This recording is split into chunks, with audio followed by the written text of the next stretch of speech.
Hey, what's up, everyone? Morey here, and today we're going to be doing a sprinting mechanics breakdown on Kenny Bednarek. I realized after this weekend that we haven't actually done a specific Kenny Bednarek sprinting breakdown. He's been a top U.S. sprinter for a while, and while we've done a couple breakdowns of him in certain races and the breakdown of the entire race, we haven't done something specific for Kenny Bednarek. He had a great weekend to open up the 2025 season, so thought I would go ahead and do this. So we're going to start off with the 100. He ran a 10:07. He beat some really high level sprinters here. We got Oblique Seville, we got Zarnell Hughes, we got Fred Curley, King Blake's in there as well. And what stands out when you see him run and really get out of the blocks is he's really very efficient with his arm swing. He's always maintaining a very bent elbow, and I think it's awesome that he did as well as he did, considering he definitely didn't have the greatest block start of all time this past weekend to open up the season. And you can see he kind of stumbled a little bit here, but did a great job. And the reason I wanted to show this is because he did a great job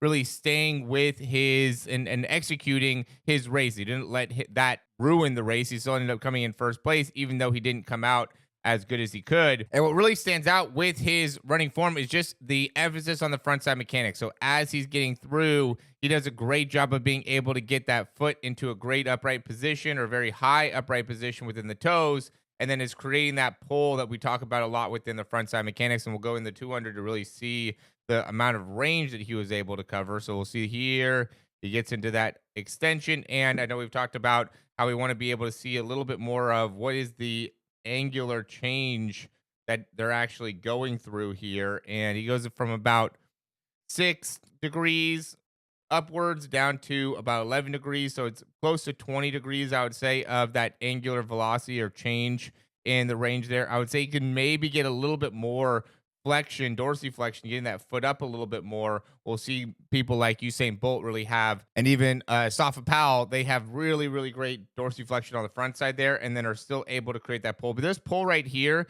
is something that you have to build within your acceleration. So within the drive phase, you have to already be getting into this position. Notice how much range he's already getting in his foot there as he's going to strike the ground.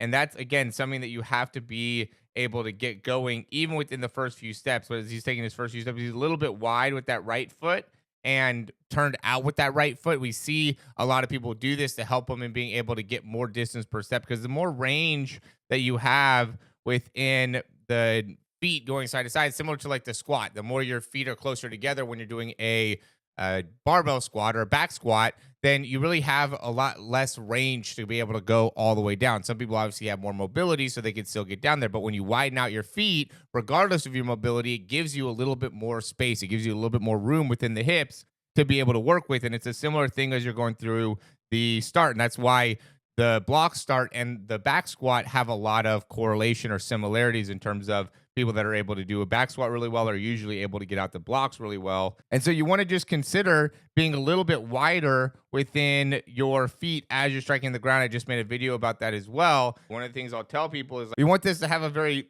circular motion to it within the stride. So we don't want to end up going too far back and then not being able to get the foot out in front. A lot of these top guys, they have a great ability to get good height behind them, as well as still have that range to be able to cycle through and up underneath. But we have to be able to first build that capability to get that foot underneath in a way that allows you to then get out in front. If you're not getting the range out in front, we can see this right leg is such a great stride right there with Kenny Bednarek. He does such a great job being able to keep that foot right up underneath and then creating a strong pull into the ground. If you don't do that, or you're not able to understand how to be able to do that, then it really makes it difficult to be able to run great time. So if I was a sprinter, if I was you, I'd be really concentrating on, I mean, when I do my own sprint training, this is what I do, but I'm saying if from watching this, what you should be kind of gleaning is how can I work more to be able to get that range. For some people, it ends up being more range of motion. For some people, it ends up being more core strength. I will say one of the cues I've been showing people lately, and it's been very beneficial, is actually having a little bit of a forward lean, kind of turning on your core, flexing your core, almost like you're doing a crunch, because I found that actually helps in being able to get a little bit more knee drive. Because if you go and you like touch your toes and your back is all the way extended, you're not going to be able to get the same range of motion as if you fully flex your back and get all the way down. It's a similar thing here, and that gives us a little bit more range through the hamstring, so then we can get the knees up. It could be hip flexor, it could be timing. Most of the time, in my opinion, it's just timing. Like, people don't have the right timing with the feet, the push off of the foot, and then the ability to get the knee right up and through to make it so then they can get the leg out in front to be able to effectively strike the ground. Now, last thing that I'll say with Kenny Bednarek, and I know I talked a little bit about the arms, but what really stands out is he's very, very efficient with that arm swing. Notice how when he comes right up underneath, and this is almost what you want to be doing with the ankles as well. Like, come right with as you're coming through, get your ankle right up underneath. Same thing with the wrist, same thing with the elbow.